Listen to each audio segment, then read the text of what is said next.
Oke, selamat malam Bante.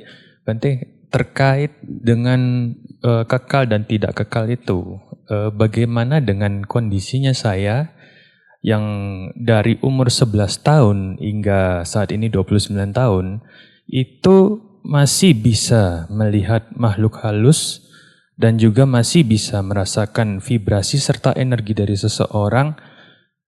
Dan terkadang itu saya lagi meditasi di rumah itu tiba-tiba saya ditowel oleh makhluk halus ini gitu loh. Langsung pada saat ditowel tuh saya terkaget-kaget gitu. Ini ada apa gitu loh. Nah pernah dalam satu case itu saya bermeditasi, sempat saya konsultasikan ke yang ahli spiritual. Itu beliau bilang bahwa ada satu makhluk yang memang tinggal di tempat saya, namun di situ dia minta didoakan. Terus saya bilang, oke, saya akan doakan dengan cara apa gitu loh. Tapi beliau mengatakan doa sesuai keyakinanmu aja katanya gitu. Nah, kalau dari sisi Bante itu bagaimana Bante? Karena itu sudah 18 tahun Bante sampai saat ini. Belum juga hilang gitu. Iya, saya juga melihat makhluk kasar sampai sekarang gak hilang-hilang ya. Kan cuma beda. Ya ini kan saat kita melihat makhluk kasar ya, gak hilang-hilang. Tapi bukan berarti kemudian yang dimaksud dengan ketidakkekalan di sini ya pasti suatu saat akan hilang. Artinya sekarang kita bisa melihat, tapi kan nanti kita akan mengalami kematian toh. Pasti akan mengalami kematian. Dan yang namanya melihat pun kan juga tidak selamanya melihat. Kesadaran kita itu kan jadi batinnya mengetahui itu ada tergantung dari masing-masing indera. Ada 6 indera. 6 indera. Artinya apa? Ketika mata melihat, di situ ada batin yang mengetahui berkenaan dengan melihat. Pada saat itu betul-betul melihat, pada waktu itu telinga kita itu tuli. Sebenarnya, hidung kita tidak bisa membaui. Lidah kita tidak merasakan. Jasmani juga tidak ada sentuhan sebenarnya. Tetapi karena begitu cepatnya seakan-akan melihat kemudian mendengar. Di saat yang sama. Padahal pada saat kita mendengar suara, mata kita buta. Hidung kita tidak membaui. Lidah kita tidak merasakan. Jasmani tidak bersentuhan. Dan demikian pula pada saat kita membaui bebauan, mata kita buta. Telinga kita tuli, lidah kita tidak merasakan. Berubah-ubah. Itu adalah ketidakkekalan. Itu adalah ketidakkekalan. Itu adalah anitya dalam bahasa Sanskerta. Demikian pula, apakah Anda bisa melihat makhluk halus misalnya? Apakah setiap waktu kan juga tidak kan? Ketika diarahkan barangkali bisa melihat. Kadang setiap waktu Bante. Tapi kan sekarang tidak melihat kan? Tidak. Nah makanya berarti berubah kan? Iya sih. Ya seperti ini. Sekarang saya melihat, pas saya merem begini nggak melihat juga. Kan begitu. Terus mengalami perubahan. Jadi muncul lenyap, muncul lenyap, muncul lenyap. Mendengar juga sama. Tidak selamanya kita mendengarkan suara. Ya pada saat bermeditasi, ketika betul-betul fokus dengan nafas, ya kita tidak mendengar. Pendengaran kita tidak ada. Ya, ketika mata terpejam, kita tidak melihat objek menggunakan mata, kan begitu. Begitu mata terbuka, kita melihat. Artinya, pengalaman kita ini terus mengalami perubahan. Tidak kekal, tidak permanen. Muncul lenyap, muncul lenyap, muncul lenyap. Pengalaman demikian pun juga bisa demikian. Muncul lenyap, muncul lenyap, muncul lenyap. Kan begitu. Itu yang dimaksud dengan ketidakkekalan. Kadang gitu. Capek sih Bante. Hah? Capek kadang kalau pada saat dia muncul tuh kayak aduh bosen aja gitu. Kok Ya, ini lagi gitu. tidak masalah kan, justru kalau misalnya bisa punya kemampuan demikian kan ya bisa dimintai togel barangkali gitu. Gak gitu Bante.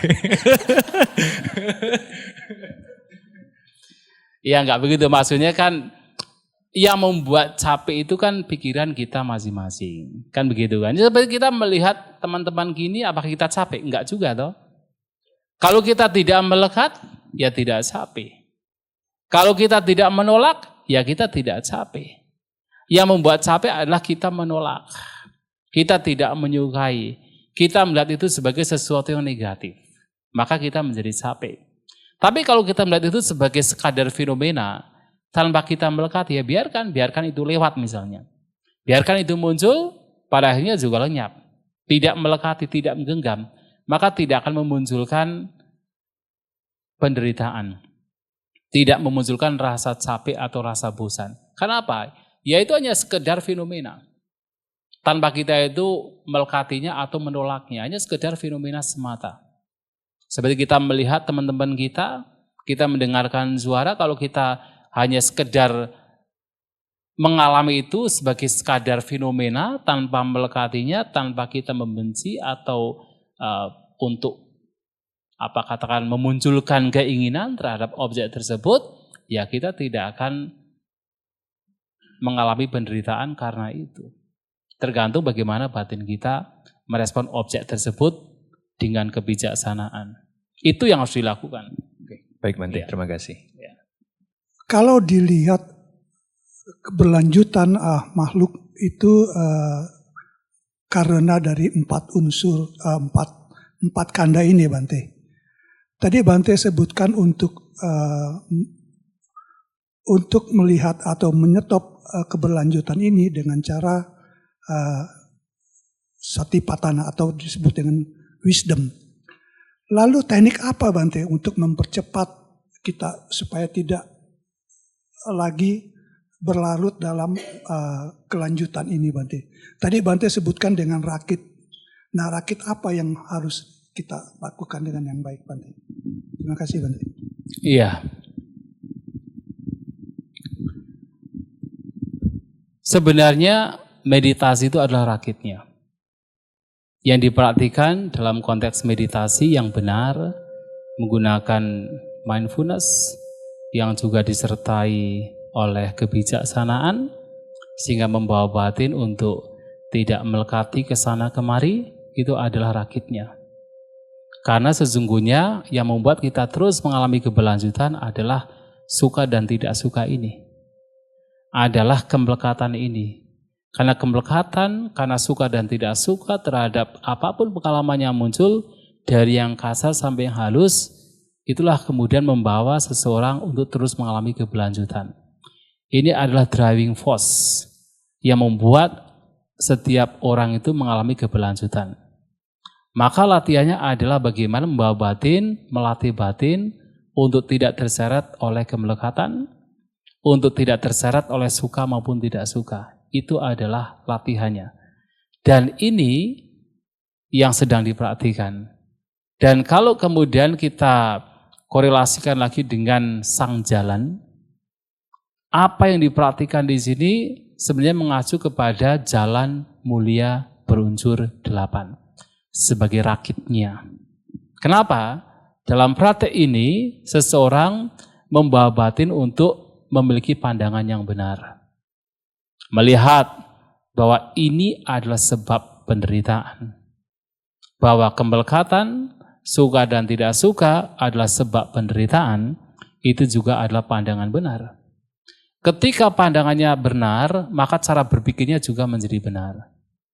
Artinya, orang akan mengupayakan untuk senantiasa berpikir yang membawa batin tidak terseret oleh kemelekatan.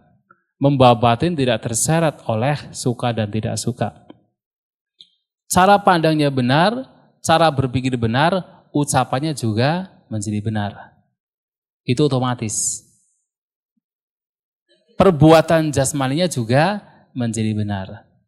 Kalau ucapan seseorang benar, perbuatan jasmaninya juga benar, tidak merugikan diri sendiri, tidak merugikan makhluk lain, maka cara hidup dia sudah dipastikan menjadi benar. Karena cara hidup itu adalah manifestasi dari ucapan dan perbuatan jasmani. Orang misalnya punya pekerjaan Menipu misalnya begitu. Itu kan cara hidup yang salah. Menipu itu apa? Ucapan kan? Perbuatan jasmani yang salah.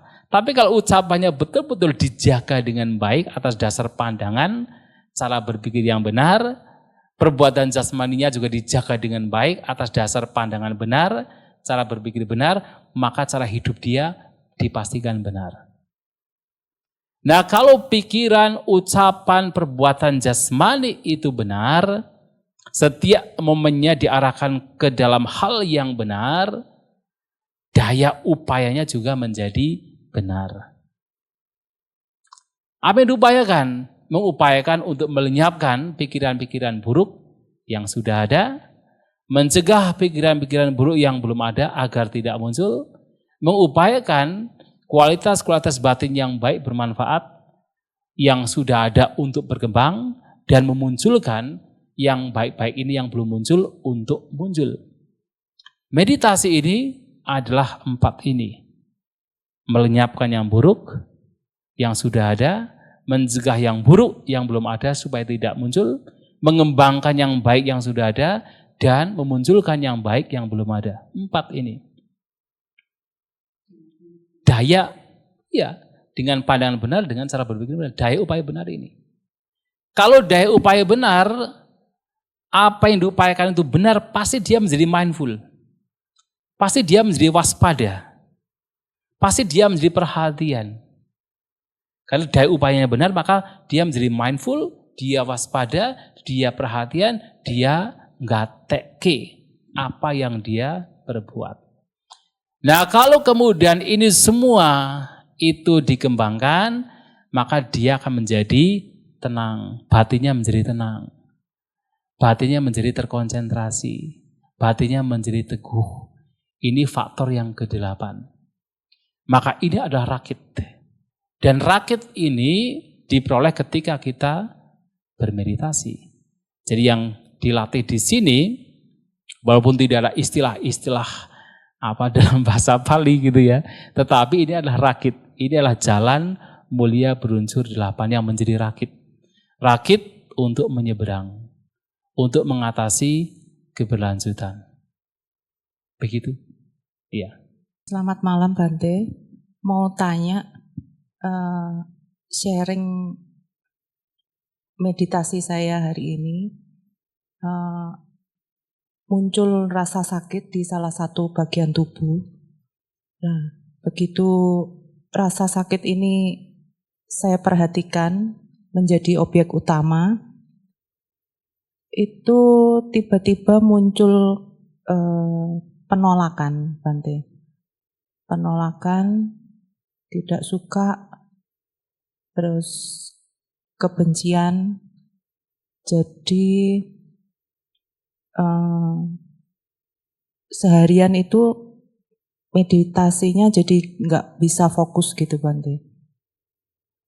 Kayak amburadul banget gitu.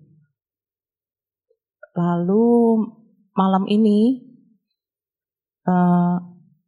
begitu rasa sakitnya itu muncul lagi, itu saya balik Bante. Jadi lebih perhatikan apa sih sebetulnya perasaan yang muncul. Tapi begitu saya perhatian ke perasaan-perasaan yang akan muncul itu saya perhatikan, di situ ada kenetralan Bante. Yang tadinya itu penolakan, terus tidak suka, itu tidak muncul sama sekali jadinya. Begitu tidak ada penolakan, itu rasa sakitnya jadi berangsur hilang. Nah, kalau seperti ini, itu sebetulnya yang menjadi objek utama itu rasa sakit atau perasaan yang muncul, atau memang dua objek itu bisa saling bertukar. Itu pertanyaan saya, Bante. Iya.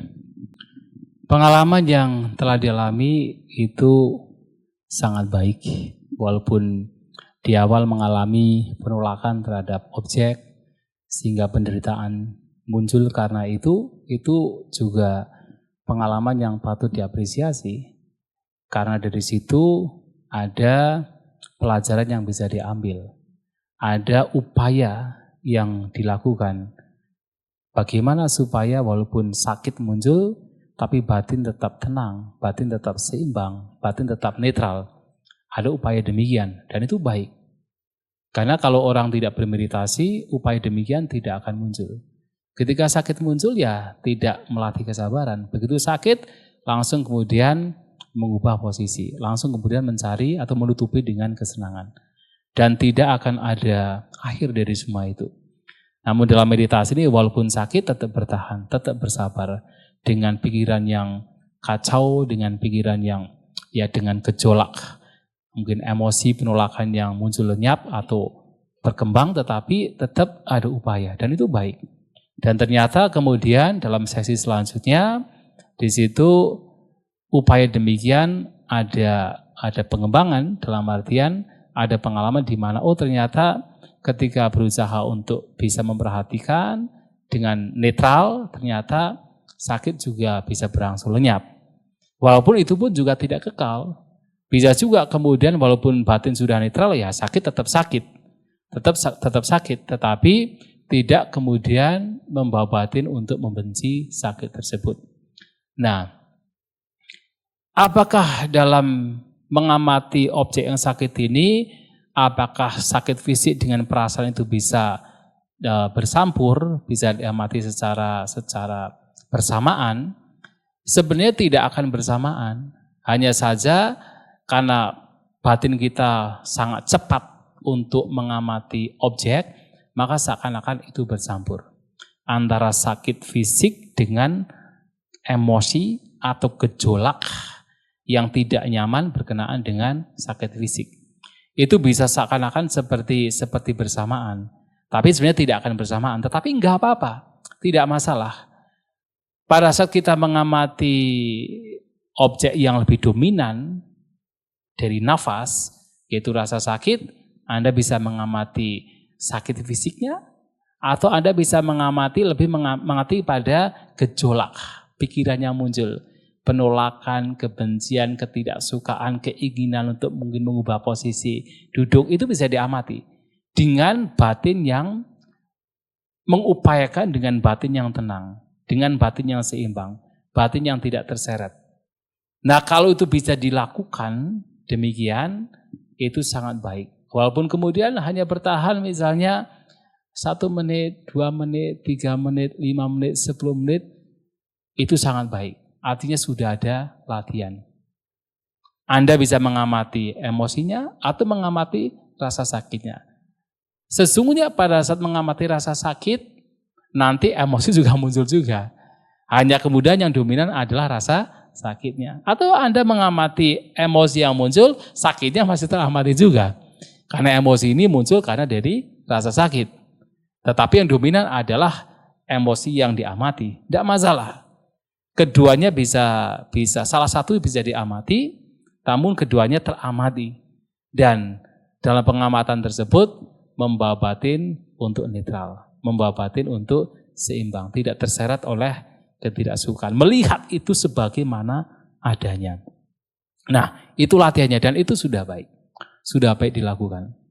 Nanti akan terus mengalami perkembangan kalau itu dilakukan lagi dan lagi. Ya, begitu ya. Terima kasih Bante. Saya mau sharing pengalaman meditasi tadi siang. Biasanya kalau saya sedang meditasi duduk, memang pada awalnya akan fokus di objek yang utama. Tapi juga sering mengalami ada objek sekunder ya. Nah, biasanya itu yang sering saya alami itu perasaan haru, kayak rasa syukur atau rasa permohonan maaf dan seperti itulah. Sehingga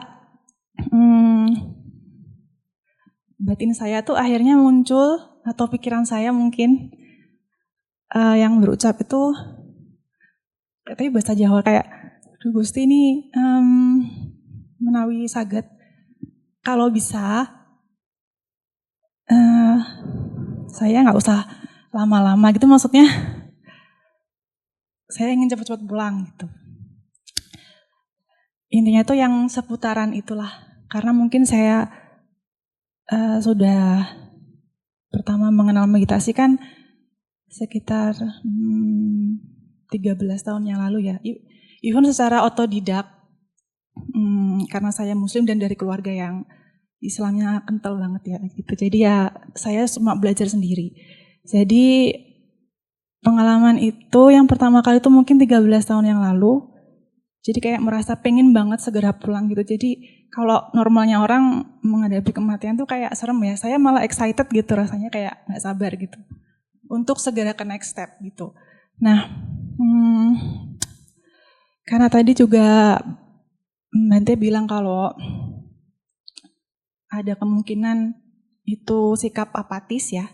Sehingga saya juga bertanya-tanya sejak lama ketika ada batin yang seperti itu atau pikiran seperti itu termasuk pengembangan batin ataukah termasuk ketidaktahuan saya atau keserakahan saya mungkin karena ingin menyudahi segera ketidakkekalan dalam segala hal, atau ya karena saya yang kebablasan karena nggak ada yang membimbing cuma karena otodidak itu. Nah kemudian yang kedua mengenai passive awareness. Saya beberapa tahun ini sepertinya kondisi batin dan pikiran saya begitu, tapi tanpa saya tahu istilahnya seperti yang tadi Bante bilang. Dan contohnya tepat seperti apa yang tadi Bante contohkan, kayak tentang suami istri ya, hubungan suami istri.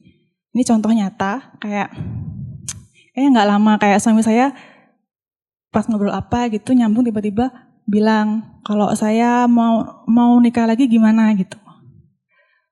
Anehnya saya malah bilang ya kalau sama-sama saling sayang terus sepakat ya monggo, saya nggak menolak dan juga tidak menerima.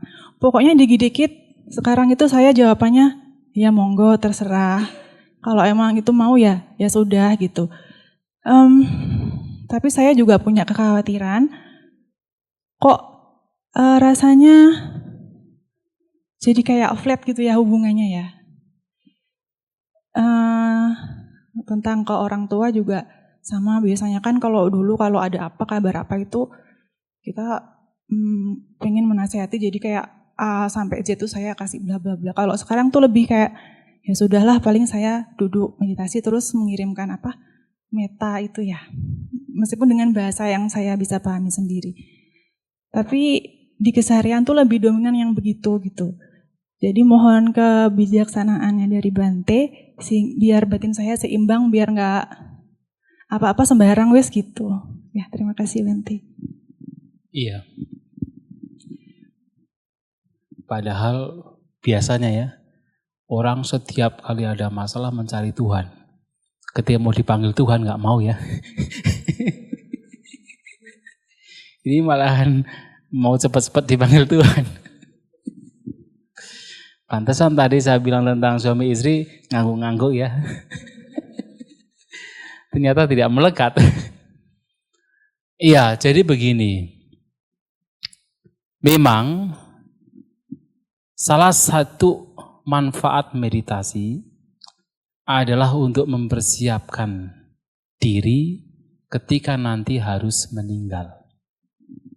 Untuk mempersiapkan diri ketika kita harus meninggal dan pasti meninggal.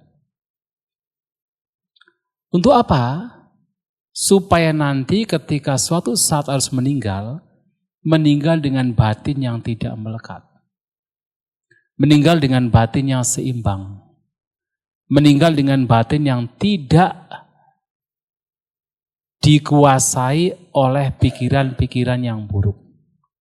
Dan itu meninggal yang luar biasa. Tetapi bukan berarti kemudian kita ingin cepat-cepat meninggal. Tidak demikian. Kalau seseorang melatih batinnya untuk melihat segala sesuatu sebagaimana adanya, Ia akan siap ketika harus meninggal, tetapi dia pun juga tidak akan mencari kematian. Biarkan kematian datang apa adanya. Mau datang cepat, yaitu urusan kematian itu sendiri. Mau datang lebih lambat, ya nggak apa-apa juga. Yang terpenting adalah sekarang mempersiapkan batin dengan lebih baik. Kemudian, kehidupan manusia itu sebuah kehidupan yang menguntungkan sekali. Sangat menguntungkan. Kalau secara konsep Buddhis, bahkan kehidupan di alam surga itu ada sisi buruknya. Buruknya apa? Di sana itu tidak bisa berbuat kebajikan. Bagaimana berbuat kebajikan? Semuanya sudah bahagia. Ya kan? Semuanya sudah bahagia. Siapa yang butuh kebajikan kita juga? Nggak ada. Tapi di alam manusia kita masih bisa banyak berbuat kebaikan. Banyak orang-orang di sekitar kita yang menderita. Dan kita bisa melakukan kebaikan untuk mereka. Itu yang pertama. Yang kedua, di alam surga itu sulit sekali untuk bisa mengembangkan batinnya. Alih-alih malahan bisa saja keserakahannya itu berkembang. Bagaimana tidak? Semuanya menyenangkan. Dan kita bisa membayangkan kalau semuanya menyenangkan, melekat sekali dengan kesenangan. Sangat melekat dengan kesenangan. Sulit untuk melepaskan. Tetapi dalam kehidupan manusia, kita bisa mengembangkan batin kita dengan baik. Maka ini sebuah keberuntungan. Kita terlahir sebagai manusia. Yang ketiga, seperti yang kemarin saya sampaikan. Dalam meditasi ini kita harus selalu check and recheck. Selalu mengecek batin kita. Jangan buru-buru meninggal dulu. Sebelum batin kita betul-betul bersih. Bersih dari segala kotoran batin. Sekecil, sehalus apapun, itu harus dibersihkan. Kalau batin kita itu masih, walaupun mungkin halus sekalipun kalau itu adalah kotoran batin, berarti masih ada tugas yang belum selesai. Entah itu keserakahan atau kebencian, kekhawatiran, ketakutan, kegelisahan, stres. Ketika masih ada kotoran batin di situ, atau gampang misalnya ada orang mengucapkan kata-kata kasar, masih ada, walaupun halus ada kebencian, berarti masih ada kotoran batin yang masih ada di sana. Atau misalnya masih ada kemelekatan terhadap sesuatu, walaupun itu halus, berarti masih ada kotoran batin di sana.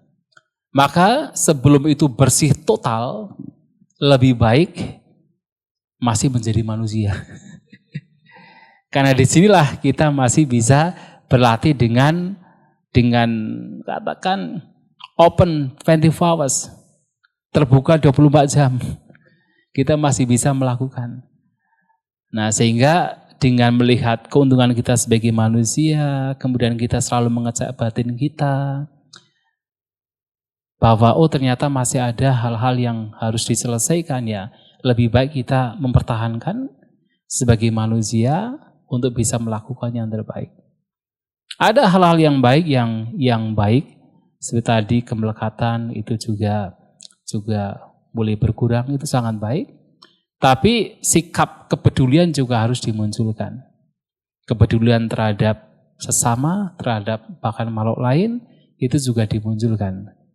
Kepedulian atas dasar bahwa setiap makhluk itu sebenarnya didera oleh penderitaan. Kenapa? Ketidakkekalan. Setiap makhluk, kita manusia, bahkan binatang sekalipun, mereka didera oleh penderitaan. Karena tidak kekal, secara fisik mereka mengalami ketidakkekalan. Maka mereka menderita.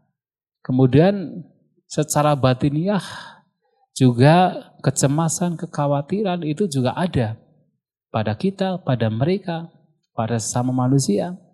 Nah, atas dasar melihat bahwa makhluk-makhluk ini didera oleh penderitaan, ya kita bisa melakukan yang terbaik untuk mereka juga.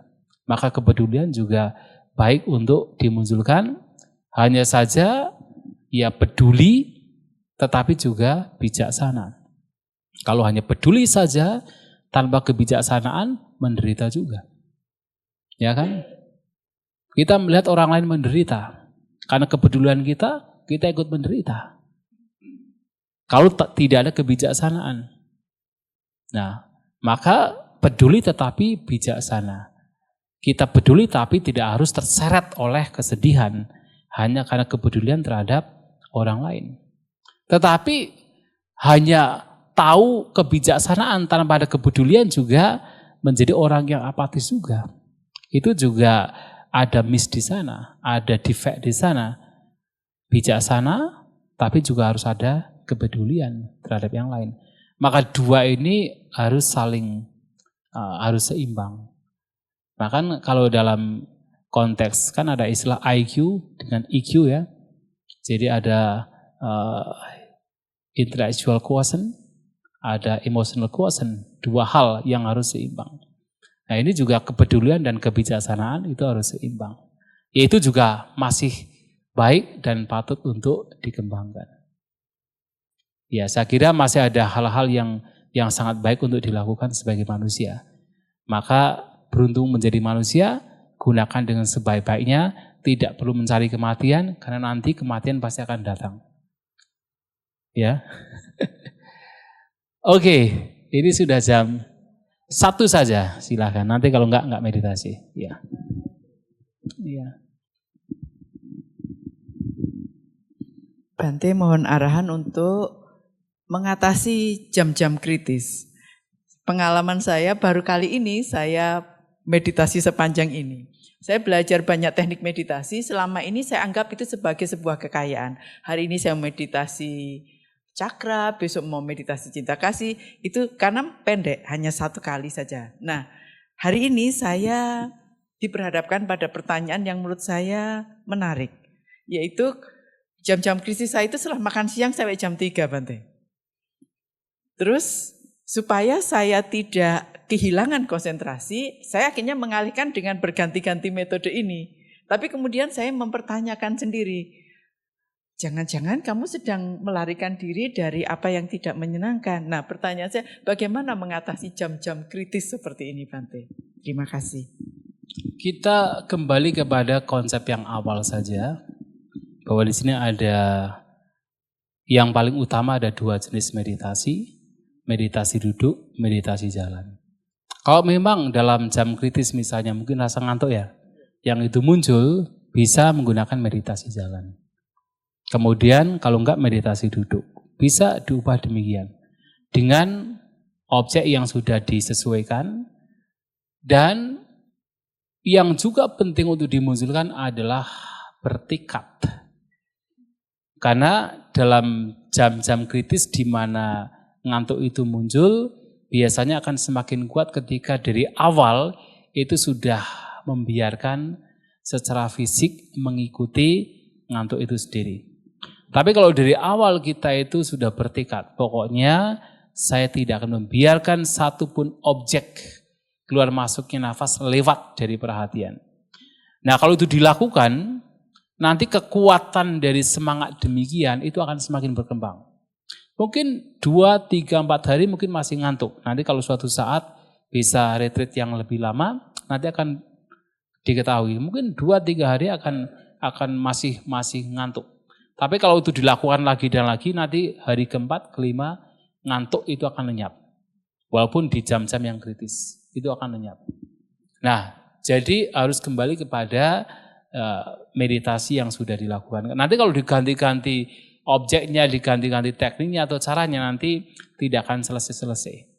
Kita harus menghadapi dengan cara yang sama tetapi dengan perhatian yang lebih kuat. Ada satu pengalaman, waktu itu ada orang bermeditasi di daerah di Bogor. Nah dia itu ya secara fisik memang lebih subur. Sehingga dia tahu diri, setiap kali duduk bermeditasi yang muncul ngantuk. Nah dia berpikir bagaimana caranya supaya ngantuk itu lenyap. Dan dia punya tekad yang kuat sekali. Dan waktu itu kan meditasinya cukup ya lebih dari hari ini. Waktu itu 1 minggu full. Jadi bolak-balik 9 hari. Yang dia lakukan adalah makan 2 hari cuma sekali. Ya nggak apa-apa, badannya subur kan banyak nutrisi juga kan. Ya, jadi biar makan nutrisinya gitu kan. Yang kedua, dia banyak melakukan meditasi jalan. Tetapi yang ketiga, pada saat dia melakukan meditasi jalan, yang dia lakukan adalah ketika pikiran sudah mulai berkomentar terhadap apa objek yang didengar atau yang dilihat, dia langsung cut off, langsung kembali kepada langkah kaki. Dilakukan demikian selama 3 hari. Diperbanyak meditasi jalan, kemudian melakukan demikian. Tidak membiarkan pikiran berkomentar. Jadi betul-betul fokus terhadap langkah kaki. Setelah 3 hari, ia bermeditasi, ngantuknya itu lenyap total. Dia mencari-cari ngantuknya pun juga tidak ada. Dan yang baik adalah karena memang fokus dengan cara demikian dan memang dia strict sekali dengan pikirannya sendiri, dengan batinnya sendiri, maka dia konsentrasinya menjadi kuat sekali. Jadi apapun objek yang diperhatikan betul-betul kuat di situ, kokoh di situ terhadap objek yang diperhatikan. Karena strict dengan batinnya sendiri untuk tidak berkomentar. Nah ini juga sama, kalaupun tidak bisa demikian yang memang betul-betul strict, tapi paling tidak adalah dari awal ketika duduk betul-betul bertekad. Tidak membiarkan satupun keluar masuknya nafas terlewati. Kalau begitu sudah hilang sedikit, langsung cepat-cepat kembali. Melamun sedikit, cepat-cepat kembali. Tidak entertaining di dalam pikiran yang rileks atau ngantuk itu sendiri. Nanti lama-kelamaan kekuatan dari semangat akan semakin berkembang. Dan ngantuk itu bisa lenyap ketika bermeditasi. Begitu ya. Terima kasih Bante.